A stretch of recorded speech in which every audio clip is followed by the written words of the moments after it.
Hey everybody, this video is going to combine topics and questions from the live stream yesterday, as well as some that come up on the threads here and there.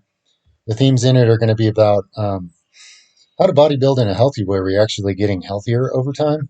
I call that real body building, two different words, body building, because it's very different than obviously the life-shortening, abusive, unhealthy, gluttonous way that, traditional bodybuilding is done for the most part. And then we're going to go into vegetarian diets, vegan diets, bodybuilding on such, kids growing up on such, for health and longevity, and how is that possible, and how do you get all your nutrients, and all these kind of questions that come up, and about the endocrine system, how to make it work right. I'm going to start with the endocrine system because this is, I can cover the quickest. The real issue, I see two main issues. One is the massive amount of endocrine disruptors in society, and people are just being inundated with them. It's being dumped on you from above. It's in the water. It's in the products you put on your body that you buy. It's in all the so-called medicines. It's in the food. It's in, it's in the water. It's in the air. It's just everywhere. You're just being covered and coated with it from every angle. Thousands of chemicals that weren't even in your ancestors' food supply. 100 years ago, 200 years ago, when the average male had, 5 times higher testosterone than what guys are walking around with today.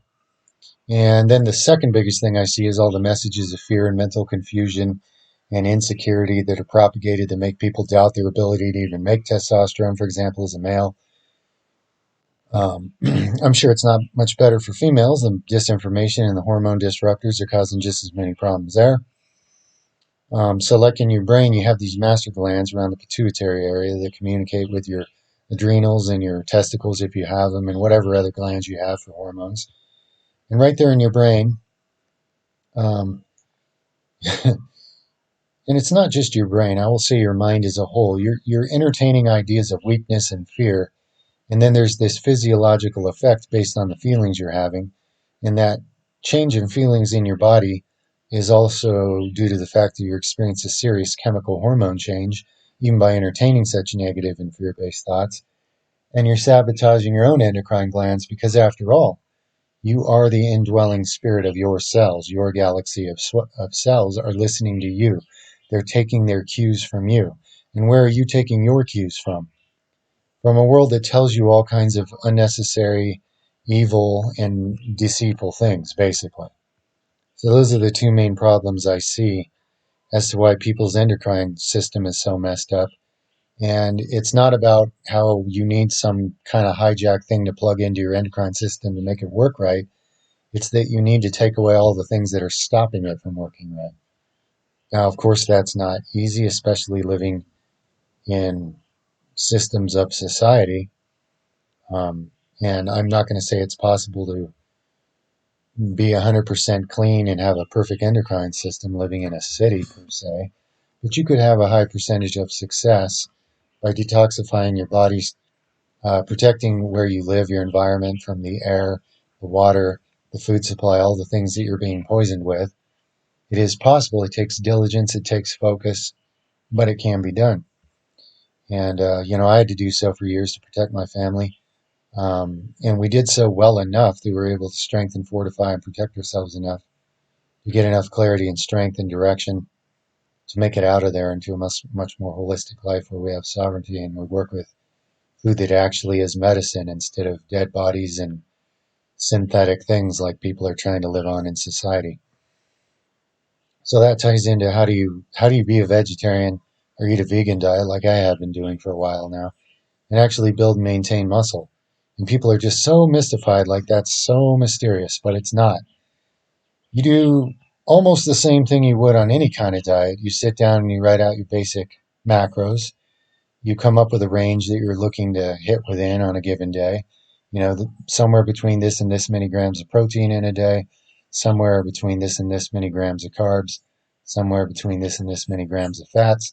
Now, there's all sorts of different ideas out there about your macros. Me, I don't really care how you want to start out with that.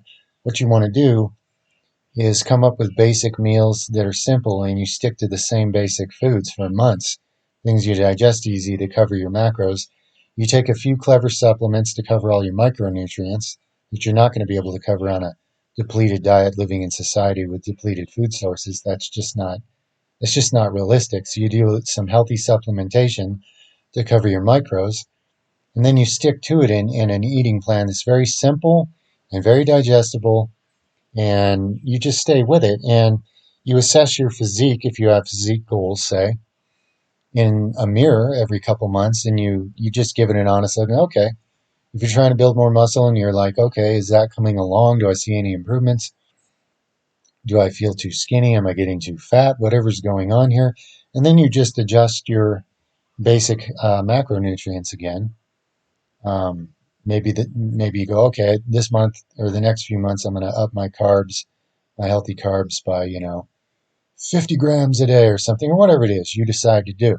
But you stick to your healthy digestible foods that your body's used to, and you stick to the things that cover your basic macros and micros, and you keep it simple and you keep it digestible. And you don't do what everybody else in society does, where it's just basic insane gluttony everywhere you look.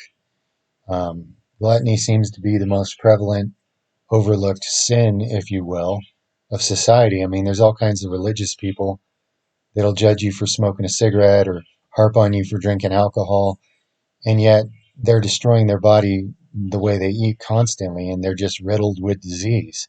Heart disease and diabetes and cancer are absolutely rampant, and people won't take a look at how they've made their belly into a false god, and they're just stuffing all kinds of things in it with no care for what they're doing to the planet, no care for what they're doing to living organisms, and no care even for what they're doing to their own health. The cognitive dissonance is like the size of the Grand Canyon. So anyway, if you want to go on a healthy plant-based diet, you got to get the best organic produce and type things you can get in society. And like I say, just sit down and journal out on a few pieces of paper your basic macros. Take some take some healthy supplements. Maybe get a whole greens type supplement to cover a wide variety of minerals, vitamins, from whole food supplements that cover all that to cover your micros. And you might want to look into the things I put in my Bones to Breath stack. I found that to be a really empowering stack while living in a big city and needing to supplement and fortify myself against a very unnatural lifestyle. It was really effective. I don't need that or use it now, but I still posted it for others because most of you are living in a situation where you could benefit from something like that, like myself and my family did. So you put together a basic plan of your macros and your micros and the basic food sources you're going to be living on. You can reference my food combination video for a very simplified version of how to divide different meals up to take proper care of your pancreas and your digestive organs and your metabolism. And so you get the best out of your food. It's efficient for your digestion. It's efficient for how you use the calories. It's efficient for your health. It's just more efficient and sharp all around to use basic food combinations. And you stick to these things. If you're a serious athlete or somebody working on physique changes, you need to at least have discipline over your diet, which most of the world doesn't for some reason. And if you do this for a while and you realize, okay, this is just the basic scientific process, you shut out all the noise of society that's going to tell you you're wrong and you need to eat a lot of corpses, you're going to dissipate away, and you're going to find out pretty soon that's not true at all. Look around at how unhealthy and weak and sickly everybody is and just ignore them and ignore what the medical system says and ignore what media says and ignore all the social media nonsense arguments about such things and ignore all the messages of fear and all the messages of interference, and you just focus. You just do what you're doing and take notes every couple months about the changes you're observing and adjust accordingly. Basically, you're taking simple sovereignty over what you put in your own temple, and this is probably the first big, huge step to waking up to all kinds of other areas of sovereignty and awareness in your life. Because you clean your temple, it gets easier for you to have a heart, to have a mind that works better, to even, have some kind of spiritual connection you didn't realize you had before. Because right now your temple's most likely a graveyard full of synthetic things and dead things and filth and parasites and all these interferences.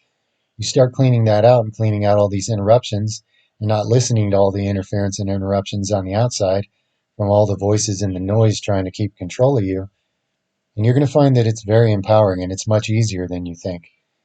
The only thing that makes it seem like it's not is the fact that you're conditioned to think that you need to listen to all these so-called authorities and agendas that tell you what you're doing is wrong. I have a 71-year-old vegan friend who's been a vegan his whole life, and he can outwork any of the young people in the part of the world I live in who eat meat and eat gluttonously and can't even work the land because they're all so sickly and weak, just like everybody else in what I would call the society beast system way of eating. So, that's not something made up on the internet. That's somebody I know in person that's just incredible. And I'm learning a lot from about herbs and plants and trees and different things and how to work the land different ways.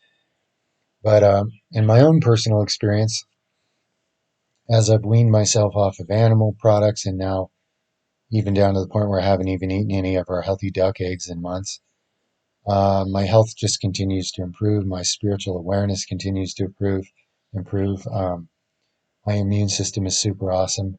My vitality, my energy, my clarity, everything just keeps getting better.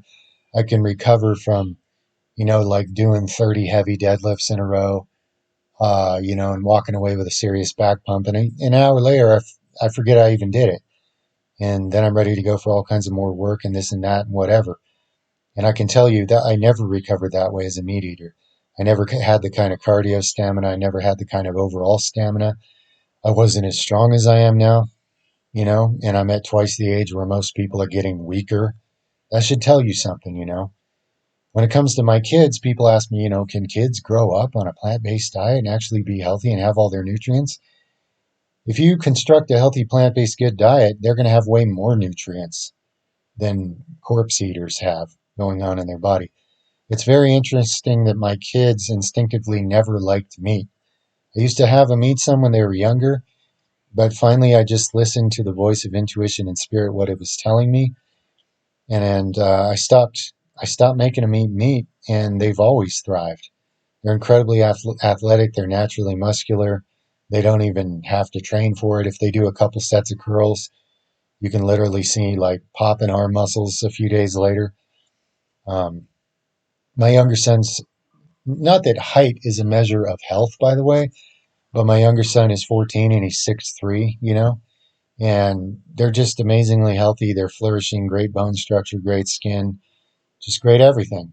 And they have no craving for animal products. The only reason they even eat any of our duck or chicken eggs is once in a while we have so many, I go, hey guys, why don't you eat a bunch of eggs today? Like make an omelet and eat a bunch of these eggs that are piling up. But they don't have to. They would thrive without it, just like I'm doing. Because they're kids, I go ahead and give them some of our good eggs because why not? But I guarantee they can thrive as vegans too if I needed to prove something to anybody. It's just that when you live in society and everything's like in this little box of perception and you're trying to understand these things through media and social media and, you know, big pharma agendas and big animal sacrifice, meat industry, let's burn the whole planet, let's burn the whole rainforest, let's kill every natural medicine that humanity needs to survive and thrive just to make more burgers so people can be gluttonous and sick and ignorant and this whole planet can just go down the tubes. It's really disturbing, and if you get some clarity and you get some light in your own temple, you're going to see it all the more clear. And then you're going to know even more about what you can do about it and who you really are. So I highly encourage you, if you feel this in your heart and you believe you can, shut out all the voices that say you can't. Someone tells you you can't do it, just in your own head, just to make yourself laugh, say, get behind me, Satan, and basically just move forward and forget about their negativity. Because they're riddled with disease, and if they're not, they will be soon enough anyway, sadly. And that's just the world of the dying around you. Don't listen to the dying. You're not going to learn the ways of life and vitality listening to a plagued society of the dying. Zombies and vampires is basically what you're surrounded by. So you got to do this because you believe you can. You got to have some faith in God to guide you in this process. And you got to shut out all the interference that's going to try to stop you.